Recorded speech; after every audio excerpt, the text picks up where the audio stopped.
Hey, hi guys, this is Nitin Pawar. Welcome back to my channel. In my previous video, I have given you the overview of SQL and the RTMS systems. So, if you want to perform some hands-on, so you need to have the SQL Server Management Studio installed on your systems, and that SQL Server Management Studio needs a server. So, you need to also have the SQL Server. So, how to download those? The links for these downloads will be provided in the video description. You can download the application from there also. So you clicked on here to download the SSMS.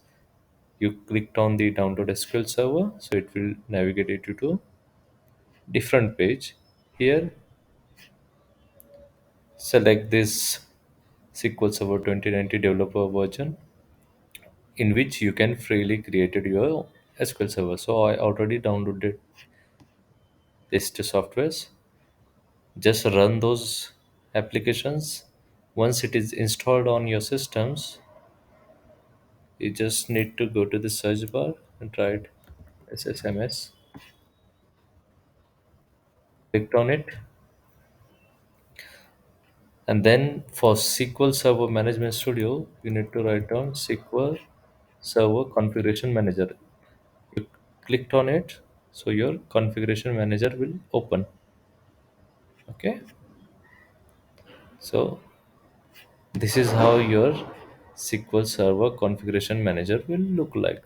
So here you have to focus on SQL Server services. Under that, you need to find out your SQL server whether it is running or not. If it is stopped, just click on it, and from that button, Start Services is there, or either you can right click on it, you can start, stop, or restart the server. So currently it's running. Now my SQL Server Management Studio instance is also open. So by default, suppose you didn't get this pop-up to connect to your SQL server, how you can connect to your local SQL server?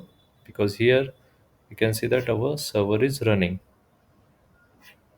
You just need to go to your Object Explorer. You see the connect. In connect, you will have different options. You need to connect to the database engine. So by default, if you want to connect to your local server, you just need to provide the dot. Then provide your Windows authentication. No need to provide any other logon means like authentication process. Just keep it as Windows authentication. You just clicked on connect. So now you'll see that you are able to connect to your local server. Here you can see that by default what are the different databases are there. System database. Under that we have different instances like master, model, temporary database. So this is how you connect your SSMS to your local server.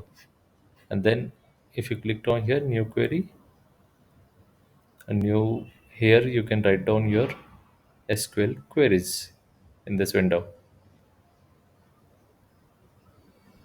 So in my next videos I will show you how to create the table, how to insert the records in that table, how to update the records, how to delete the records.